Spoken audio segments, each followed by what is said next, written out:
पुनाका ते पारो प्रवास करताना जेव्हा आम्ही पारो खोऱ्यात प्रवेश करतो तेव्हा पारोच्चू म्हणजेच पारो नदी आमच्या प्रवास मार्गाला समांतर वाहताना दिसते. मग काय गाडीतून पाय उतार होऊन पायाला आलेल्या मुंग्या नदीतल्या पाण्यात बुडवून मारतो. भूटान सिरीजमधील हा 6वा व्हिडिओ आहे. यातील व्हिडिओ आपण अजून पाहिले नसतील तर तेही नक्की पहा. लिंक डिस्क्रिप्शनमध्ये दिली आहे.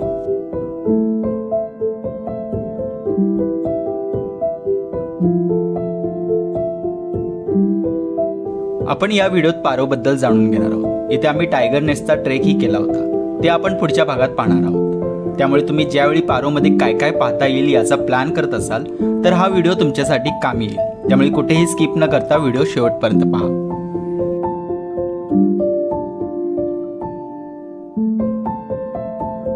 पारो जवळ येत असताना पारो विमानतळाची उड्डाणपट्टी रस्त्याच्या बाजूला दिसायला लागते. भूटानमध्ये बाय एअर यायचे झाले तर पारो एअरपोर्ट हा एकमेव पर्याय आहे. हे विमानतळ जगातल्या अवघड मानल्या जाणाऱ्या ठिकाणांपैकी एक आहे आणि इथल्या फक्त 8 प्रशिक्षित अनुभवी वैमानिकांना इथे विमान उतरवण्याची अनुमती आहे. एअरपोर्ट पासून पुढे उजव्या बाजूला एक मोठी सुंदर वास्तू ज्यावेळी नजरेस पडते त्यावेळी समजून जायची की आता आपण पारो शहरात प्रवेश करणार आहोत. ही देखणी वास्तू पारोमधील झोंग आहे. पारोमध्ये प्रवेश करताना किंवा पारोमधून निघताना या झोंग समोरच्या सुवेनियर शॉपमध्ये तुम्ही एक छोटासा ब्रेक घेऊ शकता. Rimpung Dzong, as you can see it, it's right up here. The reason why it's called as Rimpung Dzong is because it is believed to have been built on the pile of jewel, जो हम लोग नोरबू कहते हैं. ये 5 वाजत आलेत आणि आम्ही पोचलो आहोत पारोला आणि एक छोटासा ब्रेक घेतलाय. माझ्या मागे तुम्ही इथला पारोमधला हा झोंग पाहताय. रिम्पुंग झोंग असं याला म्हणतात. आता वेळ नाही आहे की तिथे व्हिजिट करण्यासाठी. उद्या आम्ही टायगर नेस्टला चाललो. पॉसिबल झालं उद्या वेळ भेटला तर उद्या करणार, नाही तर परवा परत फिन्सुलिंगला जाताना ते आम्ही कव्हर करू.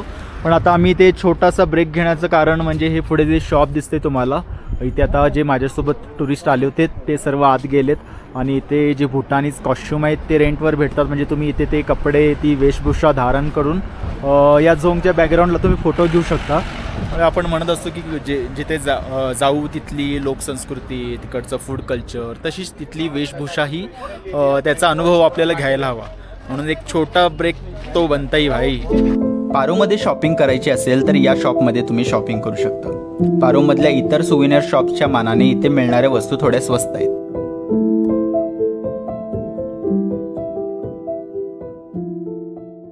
तर कसा वाटतो मी?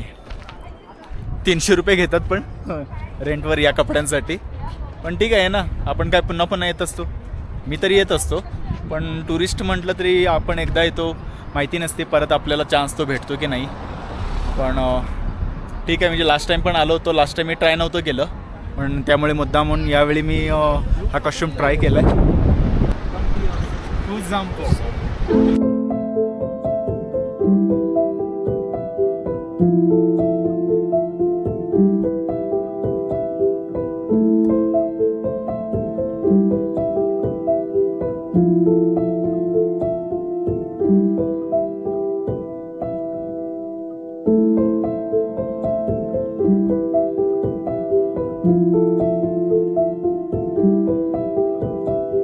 सूर्यास्त होत असताना आम्ही पारो टाउनमध्ये येऊन पोहोचतो. आधी सुंदर असलेली ही सिटी लेन सोनेरी किरणांमध्ये अजून सुंदर दिसू लागते.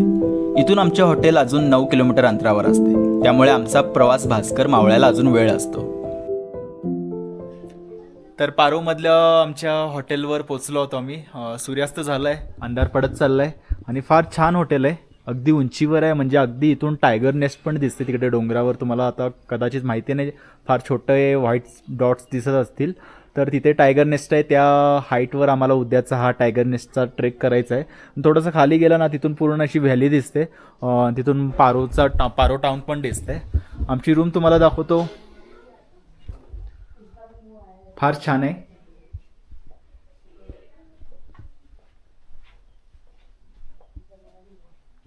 आणि बाल्कनी पण आहे या रूमला. टायगर नेस्टचा ट्रेक आपण पुढील भागात पाहणार आहोत. तर त्या ट्रेक नंतर निवांत होण्यासाठी बरेच trekker hot stone tub bath घ्यायला इथे येतात. काही हॉटेलमध्ये अशी सुविधा असते पण ती महाग असते. इथे 1500 रुपये दर माणसी तो आनंद घेता येतो. आता जे आपण हॉट स्टोन बाथ आहे ना, ते त्याचा सेटअप कसा असतो ते पाहतोय. हे पहा, बाथ मतलब टब उस तरफ होता है और इसमें वो स्टोन डालते हैं. कंपार्टमेंट है, इस स्टोन डाल के गर्म निकल गरम आहे. नहीं नहीं इतना नहीं आ रही, वो निकाल दिया जाएगा. हे असे दगड असतात, ते गरम केले जातात आणि मग पाण्यात असे ठेवले जातात. ये हर्ब्स आणि हे हब्स आहेत, ते पण असे पाण्यात ठेवतात. म्हणजे हे आतल्या साईडला ही रूम्स आहेत, हा बाहेरचा भाग आहे जिथून हे आपल्याला सर्व्हिस देतात. म्हणजे 8 टब आहे आणि टबमध्ये झोपून राहायचं आहे. बघा दगड कसे गरम केले जातात ते आपल्याला इथे पाहता येतील. कितना टाइम लगता है इसको गरम करने में? 4 घंटा. 4 घंटा ऐसे रखना पड़ता है. हाँ. म्हणजे 4 तास हे दगड असे गरम करत ठेवले जातात. मग ते जसे तापतात मग तसं ते पाणीत सोडलं जातं. अभी खाली मिलेगा नहीं अपने को टब देखने. पाहू जर एखादा खाली जर टब आपल्याला पाहायला मिळत असेल तर. लकी है. ओ तर हे असे टब आहेत आणि यात तुम्ही झोपून रिलॅक्स होऊ शकता. आणि याचा क्या होता है इसका एडवांटेज? तो पहले ऐसा था कि ऐसा मानते थे कि ट्रेडिशनली जो लड़की लोग माँ बनते हैं ना, हाँ उनका जॉइंट्स बहुत लूज रहता है. हाँ. तो उसको ठीक करने के लिए हाँ ये हॉट स्टोन बात करते हैं. हम लोग दोचो करते हैं okay. Locally, we call it दोचो. हाँ तो ये जो जॉइंट्स है ना, हाँ वो सब ठीक करते हैं, मेंट करते हैं. तो इसीलिए उन और जब ये हॉट टब पे जाते हैं ना, हाँ तब आपको बहुत मतलब न्यूट्रिशियस फूड भी खाना जरूरी है. जरूरी है. हाँ जैसे कि आमाजाके होते हैं, छंके बोल के, वो हाँ. फर्मेंटेड राइस से बनती है. हाँ. वो भी खाते हैं अंडे के साथ. हाँ. और मीट का आइटम और अल्कोहल साथ में पीते लेके जाते हैं टब के ओह. अंदर. लोग लोकल ऐसा करते हैं. वो तो कितना अभी टाइम रहता है ड्यूरेशन? 1 घंटा. 1 घंटा वो हाँ पानी जी. में एक- लेटे रहने हैं. 1 घंटा पानी के अंदर ही रहता है, लेकिन पाइपिंग हॉट, बहुत गर्म होना गर्म होना चाहिए. चाहिए. बहुत ओके. गर्मी होना चाहिए, क्योंकि आप जब निकल आए ना, हाँ. You should feel like you half cooked chicken. Oh it should be that hot. मतलब ये टाइगर नेस्ट ट्रेक करने के बाद इसके लिए रिलैक्स होने के लिए, बॉडी को रिलैक्स करने के लिए कर सकते हैं. नहीं तो क्या है, आप उम्र के साथ ये जॉइंट्स भी ये होते हैं ना, पेन बहुत सोर होता है. हाँ. तो इसके बहुत ये जो पत्थर लगाते हैं ना, उसमें मिनरल कंटेंट्स है जो इन्फ्यूज होता है वाटर में. तो उसके साथ साथ आपको ये जो पोर्स है स्किन का पोर्स के उसके थ्रू जाके आपको बहुत हील करता है. End okay it works. Okay. लेकिन अगर आप लोग प्रेशर है वो तब ख्याल रखना पड़ता है थोड़ा. तो थोड़ा सा चक्कर आने से ठंडा पानी सिर पे लगाना है, सब ठीक हो जाएगा. Okay. Nothing to worry about. म्हणजे तुम्ही ज्यावेळी इथे पारोमध्ये याल, तुम्हाला हा एक्सपिरियन्स घ्यायचा असेल तर तुम्ही नक्की इथे येऊन घेऊ शकता. कारण हे जे काही असे युनिक एक्सपिरियन्स आहेत ते अशा ठिकाणीच भेटतील. ट्रेकनंतर अंगात त्राण राहिले असतील तर फेरफटका किंवा शॉपिंगसाठी तुम्ही पारो टाउनमध्ये येऊ शकता. पण खरं सांगू, इथला वाईब इतका सुंदर आहे की न चुकता इथे भेट द्यायलाच हवी.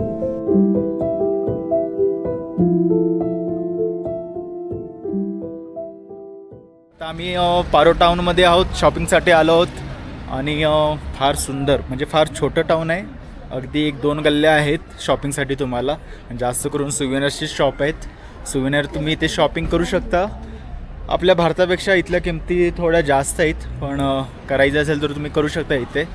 आणि जरी छोटं असलं टाऊन तरी फार जास्त सुंदर आहे.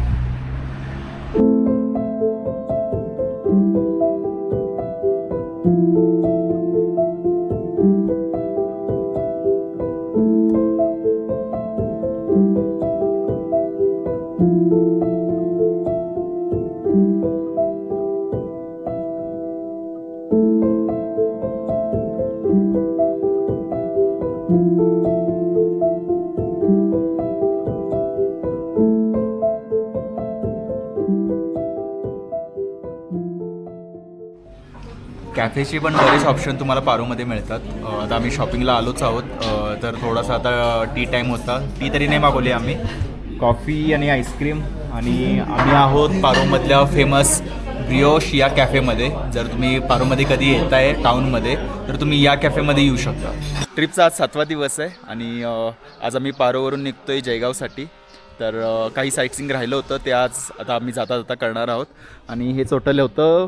आम्ही जिथे ज्यावेळी पोहोचलो त्यावेळी संध्याकाळ झाली होती, त्यामुळे तुम्ही अंधारात पाहिलं असेल. तर बाहेरून हे हॉटेल असं दिसतं आहे आणि समोरच तुम्हाला दिसत असेल डोंगर. तर तिथे मी दाखवलं होतं तुम्हाला, तिथे टायगर नेस्ट पण इथून दिसते. वेळेअभावी आम्ही रिंगपुंग झोंगला भेट न देता त्याच्यावरती थोड्याच अंतरावर असलेल्या नॅशनल म्युझियम ऑफ भूटानला भेट देतो. इथे ही 2 वेगवेगळी म्युझियम आहेत. तर इथल्या नॅचरल हिस्ट्री गॅलरीला आम्ही भेट देतो. या परिसरातून खालती पारो खोरे आणि शहराचे मनमोहक दृश्य पाहता येते.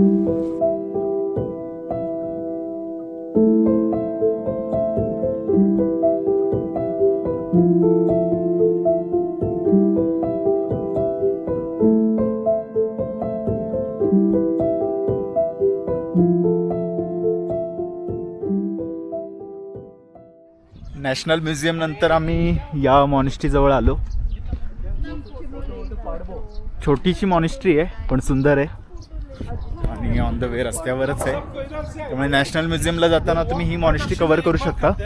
और चलते हैं अंदर. चेतन भाई इसका इसका बताओ ना इन्फॉर्मेशन.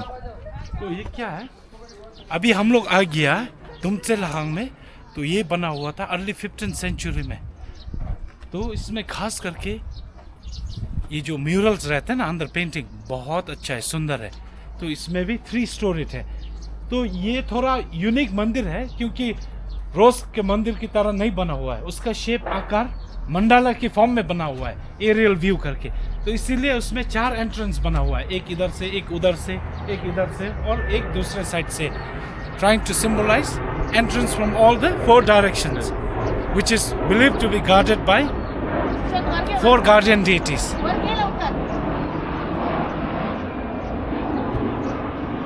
और ये खास करके बना हुआ है एक ऑग्रेस को पिन डाउन करने के लिए.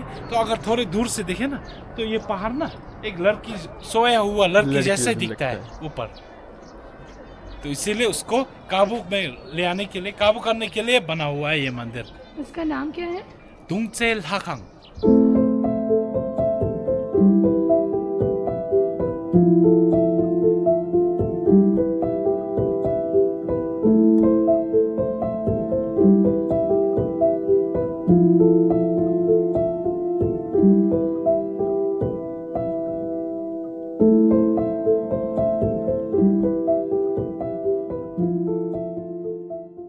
याआधी खालची जी गॅलरी मी दाखवली होती तुम्हाला, जो खालचा पार्ट दाखवला होता, तर मला वाटलं की अंधारच आहे. आता मला तोही स्विच सापडला, त्यामुळे हे पेंटिंग्स आपल्याला पाहता येत आहेत तिथे.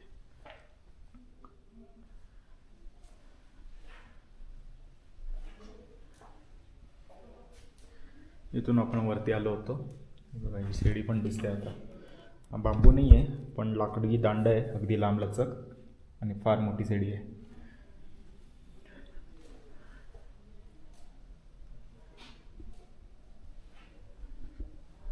आता मी इथून खाली चाललो तर ह्या दोन्ही लाईट्स मी बंद करतो.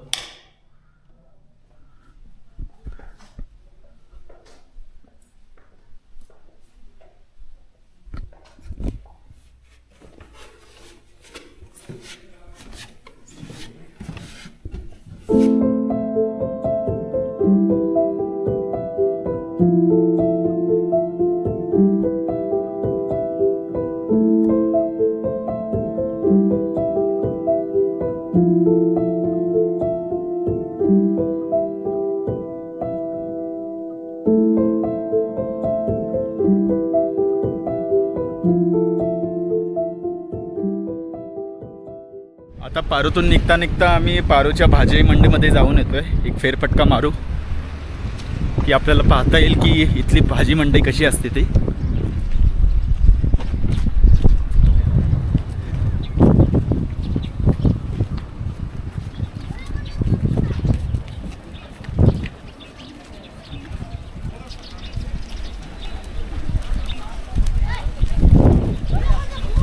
आमच्या ग्रुपमधले काही जण एवढ्यासाठीच आलेत की त्यांना इथून रेड राईस घेऊन जायचं आहे.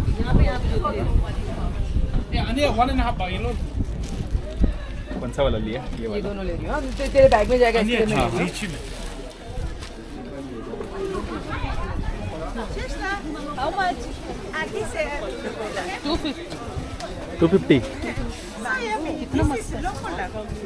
खुशबू देख इसका. हाँ अच्छा है.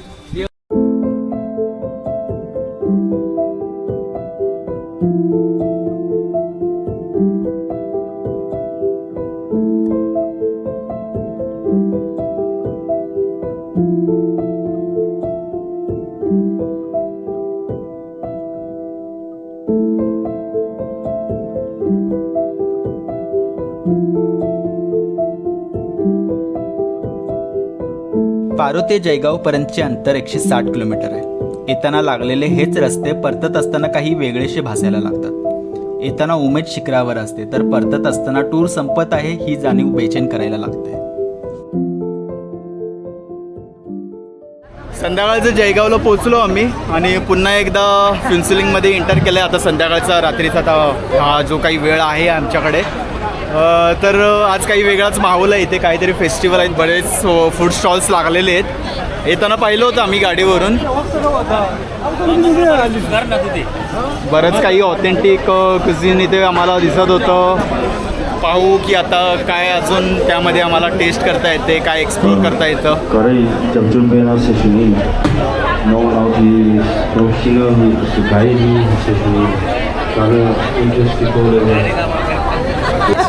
बनाता हूँ, किसको पता है इसके बारे में? नहीं आप लोग पीछे ना रिलीव हो जाएंगे. क्या क्या कहते हैं इसे? तुम्बा मतलब किससे बनता है?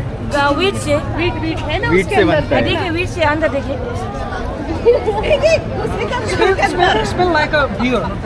ये अल्कोहल रहता है ना इसमें, मतलब नशा आता है. अल्कोहल रहता है. म्हणजे बांबूमध्ये काहीतरी ड्रिंक दिसतात, काहीतरी म्हणतात. क्या क्या बोला था इसको, क्या कहते हैं? जोंबा. टोंबा. अच्छा, टोंबा. आता ते एवढं क्वांटिटीमध्ये एवढं आहे की आता विचार करतोय की घेतला तर किती जण पितील. कोण कोण तयार आहे? 100 रुपीज का. चलो ट्राय करते हैं.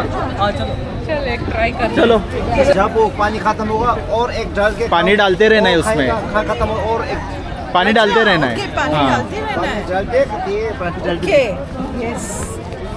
बाप रे इसमें ये खाने का. अच्छा, ये क्या गेहूँ है?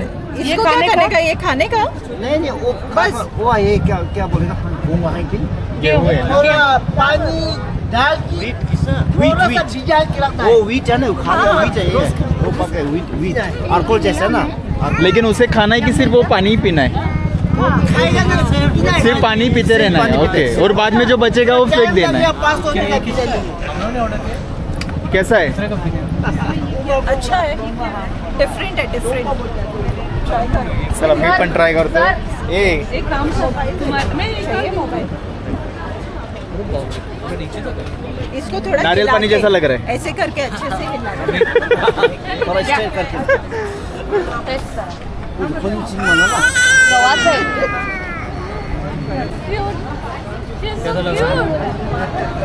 छोटी मुलगी पण आहे. हाय. पारोशी दुरावल्याच्या दुःखात सर्वच देवदास बनवून टुंबाला जवळ करतात. पण दर्शक म्हणून अजून एकदा आपण पारोला भेटणार आहोत, कारण आपला टायगर नेसचा ट्रेक अजून बाकी आहे, जो आपण पुढील भागात पाहणार आहोत. तर लवकर भेटू पुढील भागात. Good bye.